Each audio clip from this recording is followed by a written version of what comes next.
ऐसे कुछ ही लोग होते हैं जो सबको बराबर का हक देने की लड़ाई में अपना पूरा जीवन लगा देते हैं और ऐसे लोगों को ही आगे चलकर इतिहास याद रखता है। नमस्कार दोस्तों, मैं संदीप भट्ट स्वागत करता हूं आपका बॉर्न टू बी रिमेंबर्ड के आज के एपिसोड में। दोस्तों, आज की हमारी पहली हस्ती ने बहुत से क्षेत्रों में काम किया। वो भारत के प्रसिद्ध विद्वान, समाज सुधारक और लेखक थे। साथ ही राजनीति के क्षेत्र में उन्होंने भारतीय राष्ट्रीय कांग्रेस की स्थापना में भी योगदान दिया था। उन्होंने अनेक बड़ी संस्थाओं में अहम पदों पर कार्य किया। दोस्तों, उन्होंने ही पूना सार्वजनिक सभा और प्रार्थना समाज की स्थापना की। इसके अलावा उन्होंने समाजवाद पर आधारित समाचार पत्र इंदु प्रकाश की भी शुरुआत की। हम बात कर रहे हैं महादेव गोविंद रानाडे की।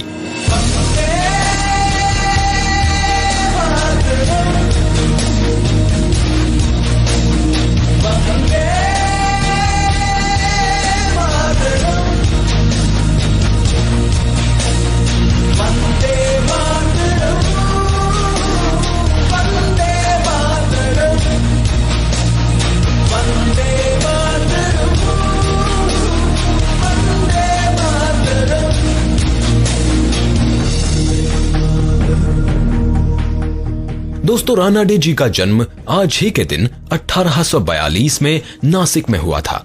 उन्होंने अपने बचपन का ज्यादातर समय कोल्हापुर में बिताया, जहां उनके पिता उस समय कोल्हापुर में मंत्री थे। उनका परिवार अच्छी सामाजिक और आर्थिक स्थिति में था, इसीलिए रानाडे जी की शिक्षा पर ज्यादा जोर दिया गया। इसी का परिणाम था कि उन्हें मुंबई के एल्फिंस्टन कॉलेज से पढ़ाया गया। इसके बाद वो बॉम्बे विश्वविद्यालय के पहले बैच के छात्र बने। बॉम्बे विश्वविद्यालय से उन्होंने बीए और एलएलबी की पढ़ाई की। 1866 में रानाडे ने स्नातक की डिग्री ली। स्नातक के दौरान वो कक्षा में सर्वश्रेष्ठ छात्र रहे। स्नातक की तरह एमए में भी रानाडे जी ने क्लास में टॉप किया। उनके जीवन में पढ़ाई का पड़ाव गुजर चुका था और अब वो नौकरी करने के लिए तैयार थे। लॉ का छात्र होने की वजह से उनकी पहली नौकरी कोर्ट में लगी। 1871 में उन्हें बॉम्बे स्मॉल कॉजेस कोर्ट यानी अल्पवाद न्यायालय में प्रेसिडेंसी मजिस्ट्रेट नियुक्त किया गया। यहाँ समय के साथ साथ उनकी पदोन्नति होती रही और वो पुणे में प्रथम श्रेणी के उप न्यायाधीश बन गए। कुछ सालों तक रानाडे जी ने पुणे में ही अपनी सेवाएं दी। यहाँ उन्होंने बड़ी लगन से अपना कार्य किया। पुणे में रहने के दौरान उन्हें भारतीय समाज को देखने का मौका मिला। 1893 में रानाडे जी अंततः मुंबई हाई कोर्ट में आ गए और मुंबई में लंबे समय तक वो मुंबई विधान परिषद के सदस्य भी रहे। उन्होंने मराठी छात्रों के लिए कई अंग्रेजी किताबों का अनुवाद भी किया। रानाडे जी ने इस दौरान भारतीय अर्थव्यवस्था पर रानाडेज इकोनॉमिक राइटिंग्स और मराठा इतिहास पर rise of the Maratha power नाम से किताबें भी प्रकाशित की।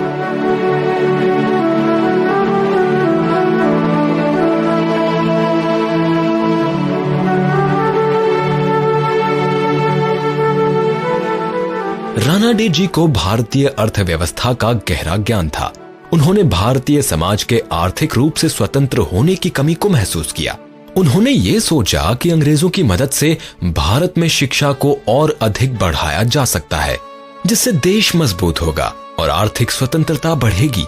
रानाडे जी ने राजनीतिक क्षेत्र में भी अपनी भूमिका निभाई और पूना सार्वजनिक सभा की नींव रखी। बाद में वो भारतीय राष्ट्रीय कांग्रेस को बनाने में भी सक्रिय रहे। राजनीति में रानाडे जी बाल गंगाधर तिलक और गोपाल कृष्ण गोखले से प्रभावित थे।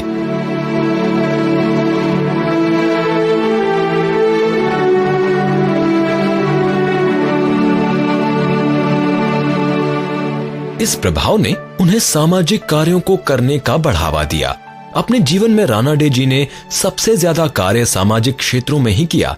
उन्होंने ही सामाजिक सम्मेलन आंदोलन को शुरू किया था।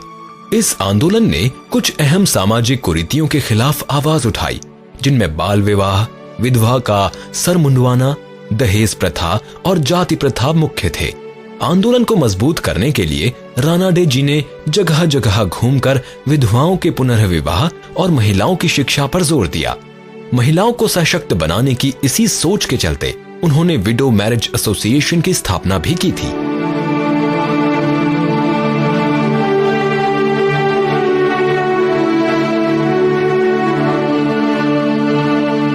दोस्तों, राणा डे जी भारत के गौरवमयी इतिहास से बहुत ज्यादा प्रेरित थे। खासकर शिवाजी और भक्ति आंदोलन ने उन्हें बहुत आकर्षित किया था। 16 जनवरी 1901 को राणा डे जी की मृत्यु हो गई। उनकी मृत्यु के बाद उनकी पत्नी रमाबाई राणा डे ने भी लगातार समाज सुधार का काम जारी रखा। दोस्तों, भारतीय समाज में राणा डे जी का योगदान अहम रहा है। उनसे प्रेरित होकर न जाने कितने ही लोग समाज सुधार से जुड़े। वो केवल अपनी नौकरी तक ही सीमित रह सकते थे, लेकिन उन्होंने अपने समाज के प्रति जिम्मेदारी को निभाया। एक सफल राजनेता व सामाजिक कार्यकर्ता होने के साथ साथ गोविंद महादेव राणा डे में धार्मिक आस्था भी साफ नजर आती थी, और इसी के चलते इन्होंने अपने मित्रों के साथ मिलकर प्रार्थना समाज की स्थापना भी की थी। इस समाज का मकसद धर्म और वेदों की महानता का प्रचार प्रसार करना था। हमारी ओर से उन्हें सलाम।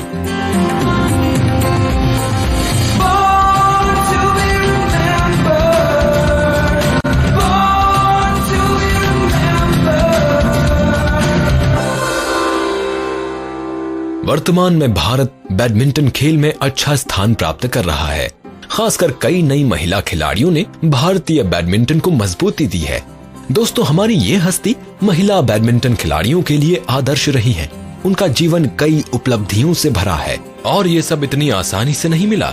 दरअसल हर परिस्थिति का सामना करते हुए इन्होंने कभी भी अपने आत्मविश्वास को हारने नहीं दिया, और इसीलिए अंत में उन्हें सफलता की सीढ़ी तक पहुंचने का रास्ता मिल ही गया। जी हाँ, अब हम जिनके बारे में बात कर रहे हैं वो कोई और नहीं बल्कि 9 बार की राष्ट्रीय चैंपियन रही अपर्णा पोपट हैं। दोस्तों, अपर्णा का जन्म 18 जनवरी 1978 को मुंबई में हुआ था। वो गुजराती परिवार में जन्मी। उन्होंने अपनी शुरुआती पढ़ाई मुंबई में ही की और बाद में वो शिक्षा के लिए बेंगलुरु चली गई। लेकिन अपर्णा ने पढ़ाई से ज्यादा बैडमिंटन को समय दिया। अपर्णा ने बैडमिंटन खेलना 1986 से मुंबई में शुरू किया। इस समय उनकी उम्र केवल 8 साल की थी। छोटी अपर्णा की बड़ी प्रतिभा को निखारने का जिम्मा कोच अनिल प्रधान ने लिया था। अनिल प्रधान खुद भी राष्ट्रीय विजेता रह चुके थे। उन्होंने अपर्णा की शैली को तेजी से विकसित करने में मदद की। राष्ट्रीय स्तर पर अपर्णा ने अंडर 12 राष्ट्रीय प्रतियोगिता में भाग लिया। ये उनका पहला बड़ा टूर्नामेंट था और इसमें उन्होंने जीत दर्ज की।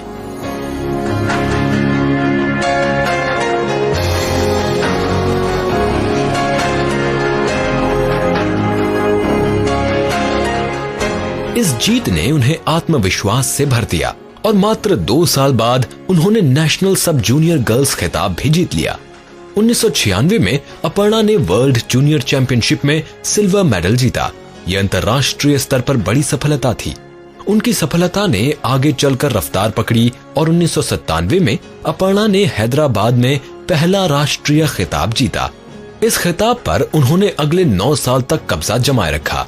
लगातार 9 बार राष्ट्रीय खिताब जीतना राष्ट्रीय रिकॉर्ड की बराबरी थी। दोस्तों, राष्ट्रीय खिताब के अलावा अपर्णा ने 17 सालों के करियर में 16 राष्ट्रीय एकल खिताब जीते हैं और वो ऐसा करने वाली अकेली बैडमिंटन खिलाड़ी है।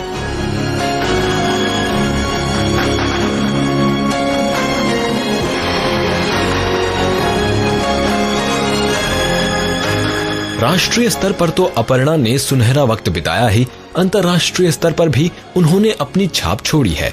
उन्होंने 2 ओलंपिक्स, 1 एशियन गेम और 3 कॉमनवेल्थ गेम्स में भाग लिया।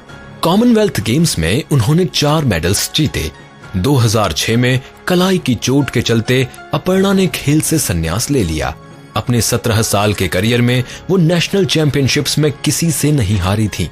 और जब उन्होंने संन्यास लिया तब वो भारत की नंबर 1 खिलाड़ी थी। हाल ही में इंडियन बैडमिंटन लीग के पहले संस्करण में अपर्णा मुंबई मास्टर्स की कोच बनी। 2005 में खेल में उपलब्धियों के चलते उन्हें अर्जुन अवार्ड दिया गया। आज हमारे देश को एक नहीं बल्कि बहुत सी अपर्णा की जरूरत है, जो भारत के गौरव को आगे बढ़ाते हुए देश का नाम विश्व के मानचित्र पर हर बार रोशन कर सके। अपर्णा पोपट को उनके जन्मदिन पर हम सभी की ओर से ढेर सारी शुभकामनाएं।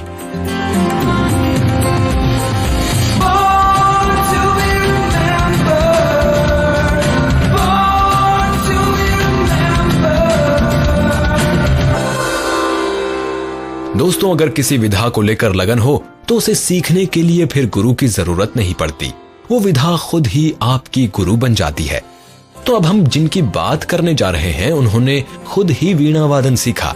अपनी ही शैली का उनका वीणा वादन बाद में कई फिल्मों और कई समारोहों में सुना गया। उन्होंने वीणा वादन के अलावा फिल्म निर्माण, निर्देशन, संगीत निर्देशन, अभिनय और गायकी भी की। इस बहुमुखी प्रतिभा का नाम है सुंदरम बालाचंदर। बालाचंदर जी का जन्म 18 जनवरी 1927 को मद्रास के एक गांव में हुआ। दक्षिण भारतीय संस्कृति के गढ़ में बालाचंदर जी का बचपन बीता। उनके परिवार में करीब सभी लोग कला से जुड़े थे। माहौल का असर बालाचंदर जी पर भी हुआ और वो शास्त्रीय संगीत में रुचि दिखाने लगे।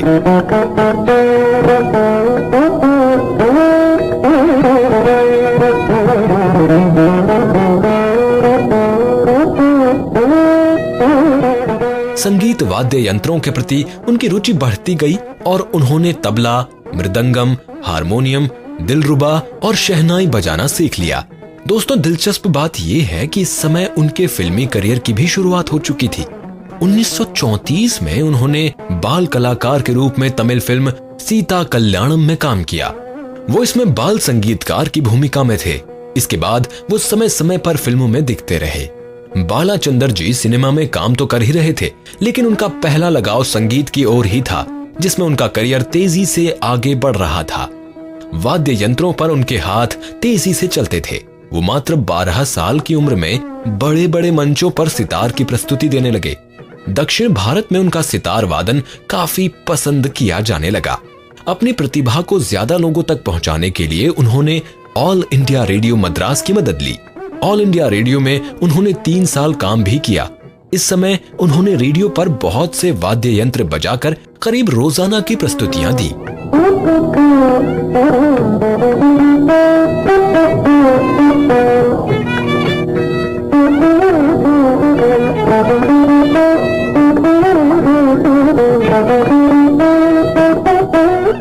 इसी दौरान उनकी जिंदगी में वीणा का प्रवेश भी हुआ और बालाचंदर जी इस वाद्य यंत्र की ओर तेजी से आकर्षित होने लगे।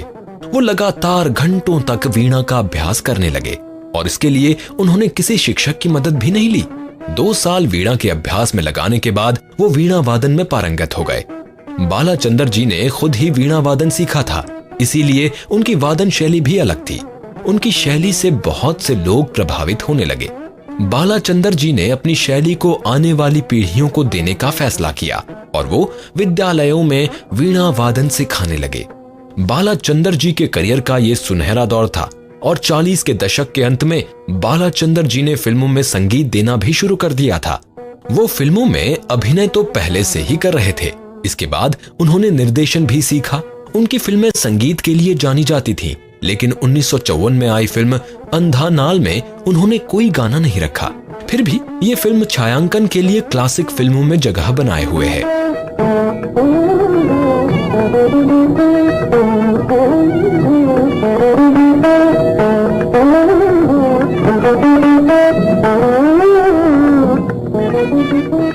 अंधा नाल उस समय की कल्ट फिल्म मानी जाती है। फिल्मों में सफलता को देखते हुए बालाचंदर जी ने 1960 के दशक में एसबी क्रिएशंस के नाम से प्रोडक्शन कंपनी की स्थापना की। सिनेमा के साथ साथ बालाजी मंच पर भी प्रस्तुति देते रहे। यंत्र वादन की अपनी प्रसिद्धि के चलते बालाचंदर जी ने दुनिया भर में भ्रमण किया और अपनी कला की प्रस्तुतियां दी। अपनी विदेश यात्रा के दौरान उन्होंने कई विदेशी कलाकारों को भी प्रभावित किया। बालाचंदर जी के रिकॉर्ड इस समय तक दुनिया भर में उपलब्ध हो चुके थे और इनमें से कुछ बेस्ट सेलर भी बने। Veena virtuoso S Balachander, veena Chakravarthy S Balachander in concert, veena vidwan S Balachander in concert Balachander जी के कुछ विश्व प्रसिद्ध रिकॉर्ड हैं।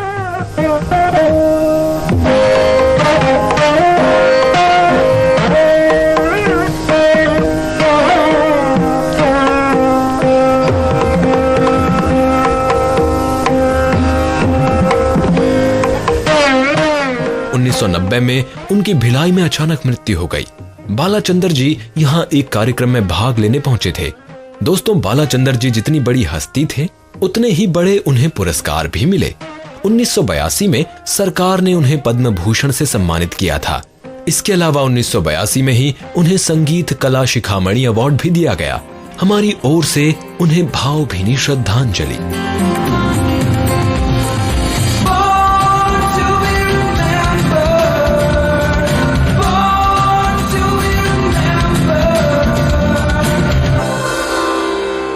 आज के शो की आखिरी हस्ती ने संगीत के क्षेत्र में नई खोज की। इस खोज के लिए दुनिया उन्हें हमेशा याद रखेगी। उन्होंने ही डॉल्बी नॉइज रिडक्शन सिस्टम का निर्माण किया।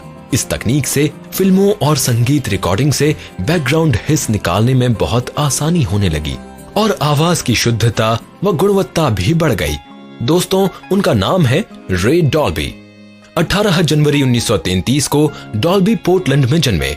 डॉल्बी का बचपन सैन फ्रांसिस्को में बीता और यहीं से उन्होंने अपनी स्कूली शिक्षा भी प्राप्त की। इसके बाद 16 साल की उम्र में उन्होंने एम्पेक्स कॉर्पोरेशन नाम की एक टेप रिकॉर्डिंग कंपनी में काम करना शुरू किया। यहाँ डॉल्बी ने वीडियो टेक्नोलॉजी के विकास पर काम करना शुरू किया। काम के साथ साथ डॉल्बी ने अपनी पढ़ाई भी जारी रखी और 1957 में उन्होंने स्टैनफोर्ड यूनिवर्सिटी से इलेक्ट्रिकल इंजीनियरिंग में बीएस की डिग्री हासिल की। पढ़ाई में अपने कदमों को आगे बढ़ाते हुए डॉल्बी ने कैम्ब्रिज विश्वविद्यालय से डॉक्टरेट की उपाधि प्राप्त की। डॉक्टरेट होने के बाद डॉल्बी लंदन चले गए और 1965 में उन्होंने डॉल्बी लैबोरेटरीज नाम की अपनी कंपनी की स्थापना की। लेकिन इस समय डॉल्बी के पास केवल 4 लोगों का ही स्टाफ था। इसी साल गर्मियों में उन्होंने एक ऐसी खोज की जिसने डॉल्बी को दुनिया भर में मशहूर कर दिया। हुआ ये कि रे डॉल्बी संगीत रिकॉर्डिंग में आने वाली हिस साउंड निकालने की कोशिश में लगे हुए थे। उन्होंने रिकॉर्डिंग में आने वाले शोर को हटाने के लिए इलेक्ट्रिक फिल्टर की खोज की। ये फिल्टर रिकॉर्डिंग के दौरान साउंड को मैनिपुलेट कर देता है और क्वाइट लेवल को बढ़ा देता है। इस विधि के परिणाम स्वरूप रिकॉर्डिंग से हिस साउंड कम होने लगी। There seemed to be something very fundamental about the remaining hiss on tapes, especially as there was pressure to make the tracks smaller and smaller. You could get more music on the tape that way, and to reduce the tape speed, you could reduce the costs, the production costs of the recording by reducing the tape speed. So the tape speed went from 30 inches per second with the Model 200 original Ampex recorder down to 15 inches per second with a second generation recorder, then down to 7.5 inches, then to 3 3/4, and then 1 7/8 inches. And 1 7/8 inches was the final tape speed that was used for cassette tapes. And I was watching these developments, and I realized that noise was going to be a fundamental stumbling block in all of this, because people just would not want to listen to a cassette tape that had a lot of hiss on it. उन्होंने अपना यंत्र Dolby ए सबसे पहले London के Deka records को बेचा था। Dolby के काम से खुश होकर डेका रिकॉर्ड्स के निर्देशक पॉल मूजले ने कहा कि उन्हें खुशी है कि वो डॉल्बी की नॉइस रिडक्शन सिस्टम्स के विकास में मदद कर रहे हैं। डेका के तकनीकी विशेषज्ञों ने डॉल्बी की टीम के साथ मिलकर कुछ ऐसा कर दिया जो 60 के दशक में एक सपने जैसा था। डॉल्बी अपनी खोज में कामयाब हो गए थे। इसके बाद तो मानो रिकॉर्डिंग की दुनिया में एक क्रांति सी आ गई। ये संगीत की दुनिया में एक नई युग की शुरुआत थी। रिकॉर्डेड सुरों से शोर गायब था। डॉल्बी की सफलता के बाद रे ने 1976 में कैलिफोर्निया में नए ऑफिस की स्थापना की। 12 सितंबर 2013 को उनकी मृत्यु हुई। डॉल्बी रिकॉर्डेड आवाजों की दुनिया को बेहतरीन तोहफा दे गए। वर्तमान में करीब सभी रिकॉर्डिंग स्टूडियोज में डॉल्बी के इक्विपमेंट्स देखे जाते हैं। आज समस्त संगीत जगत रे डॉल्बी और उनके योगदानों का शुक्रिया तहे दिल से अदा करता है।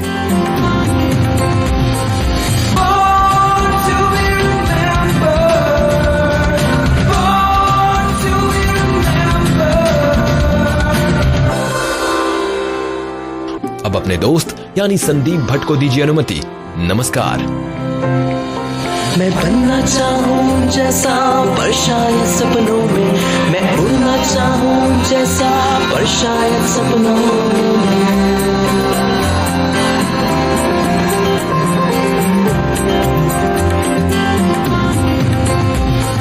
सपनों की है उड़ान, कांटे बन गए फूल समान, रोक न पाए वो मुझको मुट्ठी में मेरी आसमान।